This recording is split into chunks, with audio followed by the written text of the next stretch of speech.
Hello everyone, welcome back to another episode of Fluffy Flamingos. I'm your host, Oliver, and today we got a fun tutorial in mind for you guys. However, before we jump into our tutorial, we do have a few announcements that I am really excited for. I am recording this on January 1st, 2023. Don't know why I had to check the calendar, but there you go. It is official, guys. We did it. Yay, we did it. I am super excited for 2023. We accomplished so much in 2022, and I'm going to stop saying the year because it's starting to mess up my tongue. But I'm just glad that we got so much done last year, and that for this new year, I feel like we're going to put double the effort, and I think it's just going to be really fun along the way to see what we can come up with.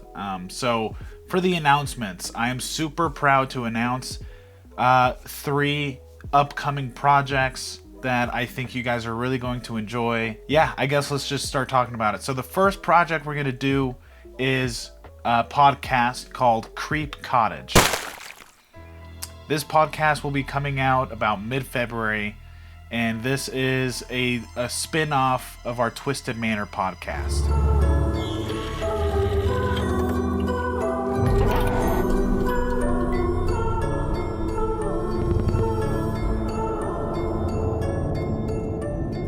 Standing with its back toward me.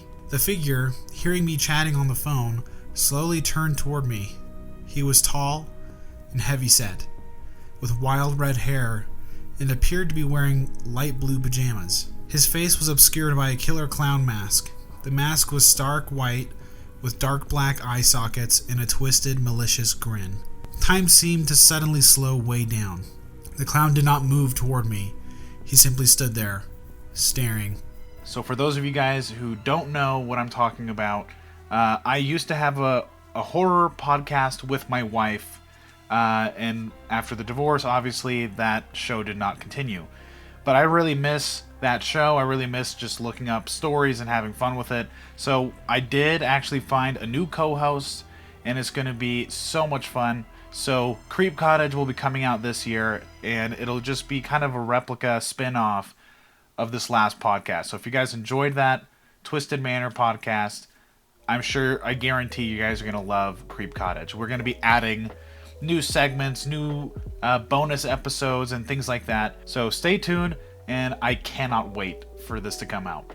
Second project is an old project that kept failing. It's a difficult thing to admit, but this project has just kept tanking repeatedly because I keep getting co-hosts that don't want to show up and do their job. So we are going to install a new co-host for like the 10th time and kind of hope for the best. If this last co-host does not work out, then we will just be canceling the show. But I just love this brain baby too much. So if you guys are interested in a comedy podcast that I've done, Healing Hearts is up and running. This is a very crude humor. Definitely like adult humor, so if you are underage, please do not listen to it. But Healing Hearts is a project that I started 2 years ago now, and I have just loved just being myself and trying to make people laugh. So if you guys are interested in that show, that is on all the platforms already, and we will be uploading new episodes starting at the same time as Creep Cottage, so mid-February. The last project that I'm going to announce, I'm a little nervous, but I did say we were going to talk about it eventually when it's starting to get to a close. So Fluffy Flamingos will end around mid-February, which is why all the new projects will be starting around that time. Podcast will be up and running by mid-February. This last project, we have no clue about like timeline or really a whole lot of depth. We're going to be starting our planning stages more in depth starting February. It's going to be a roller coaster ride, and I'm really nervous about this project, but me and my friends are going to be making a sitcom. I mentioned this a couple episodes ago, and we said we'd talk about it, so I'll give you a quick, brief synopsis of what this show is going to entail, and hopefully we can get some of that hype going. I made a super crappy theoretical poster for this series. So here it is. I'm going to just pop it up right here and stand to the side so it has room.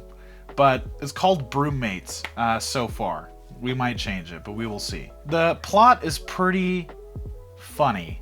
It is an atheist, a Jew, and a Satanist that gets scammed into renting an apartment that is haunted. Now, that sounds kind of funny already, but the big twist is that the poltergeist that haunts their home can only perform Christmas miracles because of what kind of life he led in the past. So these three people who don't celebrate Christmas at all are stuck celebrating it every day of the year once they move in. And we'll have like a fun landlord character, an HOA freak neighbor who thinks the poltergeist is an extra roommate they snuck in. He's gonna try and catch them in the act and get them kicked out. So there's a lot of elements we're gonna be playing on in this future project, and I'm super excited to get to it.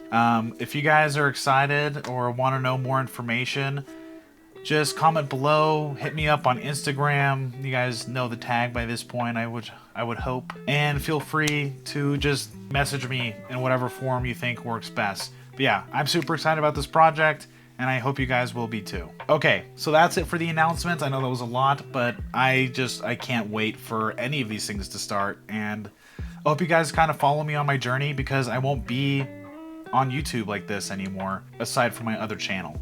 Load the cartridge if you're interested.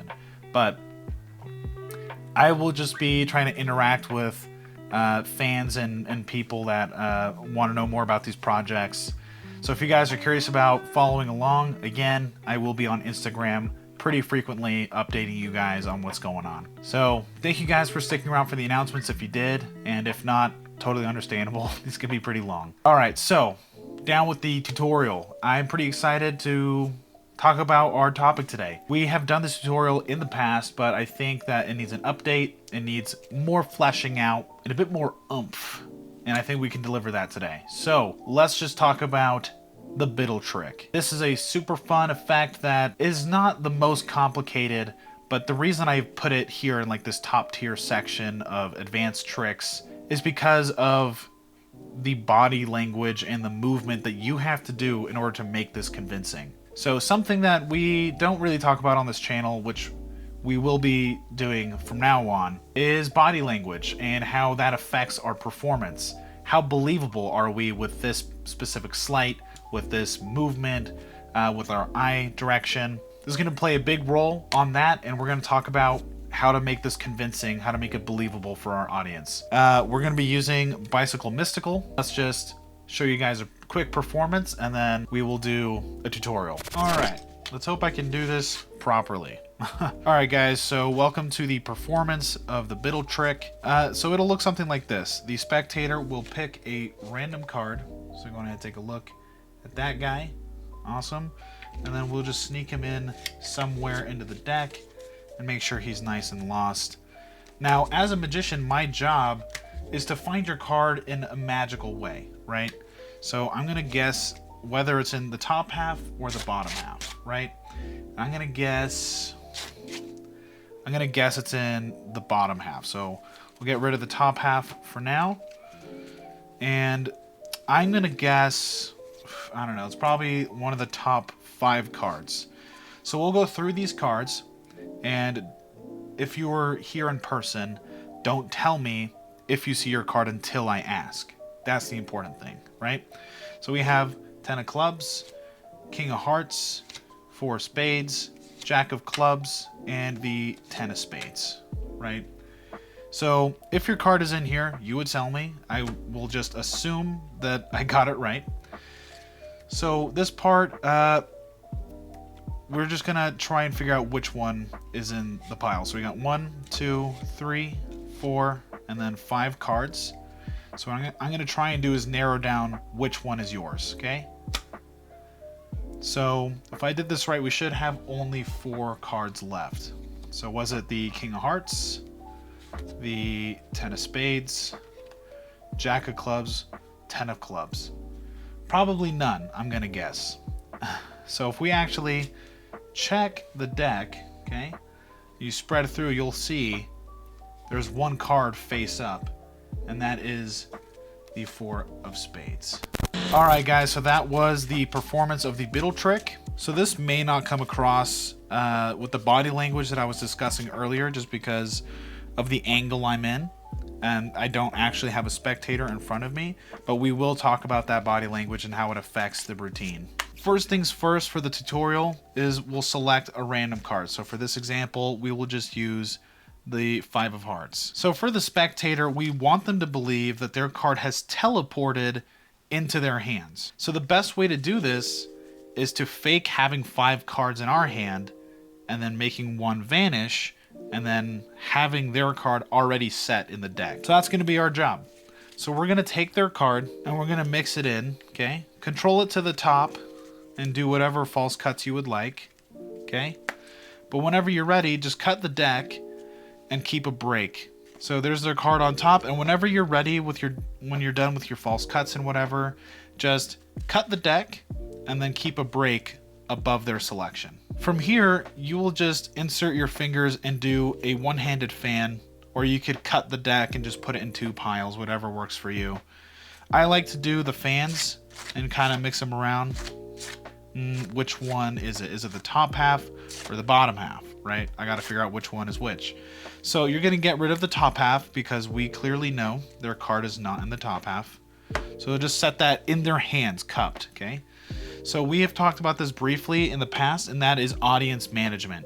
So make sure that you get their hands and like pull them, touch them, place it in their hands, because you want them to be obedient, so that when you're doing this trick, it's not going to be unusual for them if you start conditioning them that this is normal for you to be touching them and moving them around and placing them. So at this point, their card is on top of the bottom half in our hands. So what you'll do is go 1, 2, 3, okay, and then peel the top card and do that motion one more time, okay? You want to put the top card in the 3rd position. So you go, I don't know, it could be like in the 5th position. And with that motion, I'm sneaking it into the 3rd position, right? So you go 1, 2, 3. I don't know, it could be like one of the top 5 cards. So that's what we're going to check, okay?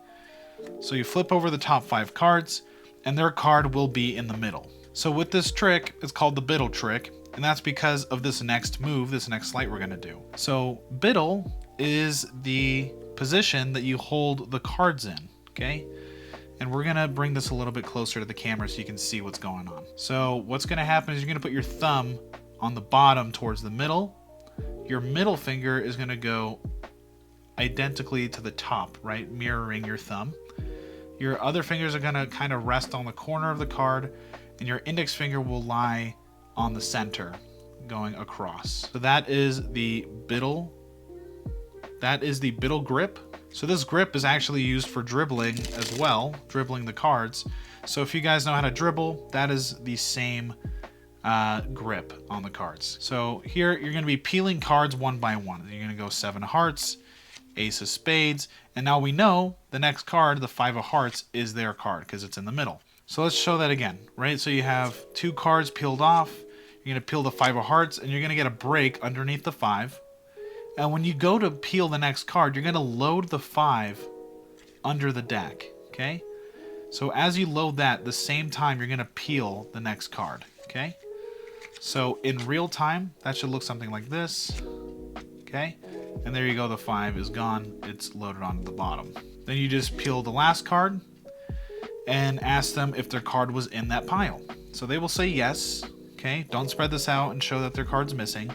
So set this aside. And you're going to say, do you mind holding on to the rest of the deck, right? So earlier, they're holding the first half. You say, do you mind holding this? Now we're saying, do you mind holding the rest? So when you put that on top, we have now successfully hidden their card into the deck upside down. So we are a couple steps ahead of our audience. They think that their card is still in this pile, even though it's in their hands. So you're going to flip over the cards, and we're going to count them in a special way that will make it look like there's 5 cards. And whenever we're ready, we'll make it vanish and reappear into the deck. So we're not gonna fan the cards, we're not gonna try and do some fancy cuts, and we're not gonna do it face up, okay? Keep those cards face down, get into your Biddle grip, and we're gonna do the exact same move that we just did to conceal that card, okay? So you're gonna go 1, 2, and get that break on the second card, and then you'll steal it and peel, okay? So if you do it once, it'll look like you have 5 cards. So you go 1, 2, 3, 4, 5, even though I only have 4 cards. You're gonna come, steal, and peel at the same time. So whenever you're ready, you can do whatever you'd like to make it look like one of the cards disappeared. I kind of change it up every time I perform. You could do that, right? Just stick it onto your finger like that and fan at the same time. You could shake the cards around and be like, all right, there you go. There's only 4 left. Whatever you think looks good, you can just kind of mess around with it and figure out what you like. So you'll be like, okay, check it out. We're going to make your card disappear from the pile and slowly reveal which ones you have left. Don't forget to engage with your audience throughout this trick. So is this your card? Is it in here? Okay, let's make your card disappear from the pile. Is it any single one of these cards? No, it's not. Oh, it's not? Okay, so let's recap. You picked a card. We shuffled the deck. I picked out 5 random cards and hoped yours was in there. Somehow got it right. We showed that we had 5 cards, and then one of them vanished, and it seems to be your card. I'm like, yeah, that's right. Like, that's super crazy. How'd you do that? Where did it go? And I say, okay, well, this is the fun thing. I don't have it, right? I can put these down and show you my hands are empty. But you do have it. If you look through the deck of cards, you'll see that your card is hidden inside. So this is another good part for audience management. And this all depends on how you like your outcome. So they can spread the deck out face down and find their card face up, or they can do it in reverse. And they can go through and then have some more suspense, which is the way that I preferably do it, and then show them, oh wait, that's the double backer. Let's get rid of that. So we will show them with more suspense that their card is in the middle face down. So with audience management, they'll be holding the cards like this most likely. So you say, go on ahead and flip the deck upside down, and they will do so. And then tell them, I want you to skim through the cards, and tell them keep going until you find your card, and it'll be obvious when you find it. So when you say that, they're going to start looking really intently. They're going to be like studying the cards and trying to figure out which one is theirs. So what you'll do as a magician, like for me, I find this helpful. They'll go like this and really like look for the card. I'll be like, okay, keep going, keep going, keep going, keep going. And I know it's a little irritating, but it'll push them to go further quicker. And then until they find their card face down, more suspense. You say, okay, go ahead, check it out. What is it? They will flip that over and find that it is the 5 of hearts. We're going to talk about body language and how it affects this trick, and I think this is a nice little portion to sprinkle in. So this trick, again, can be a lot of fun and interactive, but you have to play it right. So have the spectator pick a card, and if you want to let them sign it, let them sign it. They'll pick a card, and then we'll just skip to the part where we're cutting the deck in half, okay? So you're shuffling and saying, my job as a magician is to figure out where your card is, but in an extra spectacular way, something impossible. So that's when you're going to cut the deck and do your fans or your cuts or whatever. I was saying that I prefer this method when it comes to narrowing it down, but it's also for the body language, because I can act confused and like a little frustrated. Like, I got to figure out which half your card is in, whether it's the top half or the bottom half. I'm going to guess it's the bottom half for sure. So just playing on that uncertainty that you don't actually know can go a long way and help you out in your performance. So you get rid of your top half, and then you're going to be spreading through the cards. Again, some more confusion. I'm going to guess, I don't know, like one of the top 5 cards, and then flip it over and show them the 5 cards. At this point, you'll be spreading through. Make sure that you don't tell me what your card is, but by the end, when I ask, tell me if it's at least in the pile, if I narrowed it down correctly. Some more direction for the audience. Make sure that you say that. Don't be like, oh, that's my card. How did he do that? And then they kind of ruin the effect. So make sure that you're clear and constructive with your instructions for them. So you're going to spread through. You're going to do your move. 5 of diamonds is our card. 10 of clubs, king of hearts. And we've loaded our card successfully. So now we have to act some more. This is 5 cards to the audience, so we have to believe that these are 5 cards in our hands. I mean, we don't actually have to believe, we know better, but we gotta act like we believe. So get rid of this half, and this is another good part for body language. This doesn't matter. It doesn't matter to the audience. We just need to get rid of it. So just, throw it off. Cast it off to the next spectator. Was your card in here? Yes, it was. How'd you do that? Well, let's try and narrow it down. Let's see if I can figure out which one is yours. So let's get rid of this. We don't need it. And just kind of make no big deal about it. Just kind of cast it off. Don't draw attention to it. Oh yeah, let's just get rid of it. We don't need it. Then we will do our 5. So that's 1, 2, 3, 4, 5. So much fun. Now, check this out. We're going to try and narrow down your card and figure out which one is yours, right? So you do whatever motion you want. Oh, check it out. Your card has vanished. So at this point is a big moment for the audience. So we're going to do our vanish, reveal it with suspense. Is your card in here? No, it's not. It's missing. That's crazy. It's almost like I predicted this would happen. So you say, okay, so if I don't have it, then who does? Right now, everyone's going to look around the room a little bit, and you kind of look with them, kind of play into it. You say, I'm going to guess it's Kristen. And Kristen's like, oh, what? Me? Yeah, you. Open up your hands. Go ahead, give you instructions. Flip the deck upside down, spread through the cards. You'll find it. It's going to be really obvious. Keep going, keep going. And then eventually they'll hit their card. And like, okay, go ahead, flip it over. What is it?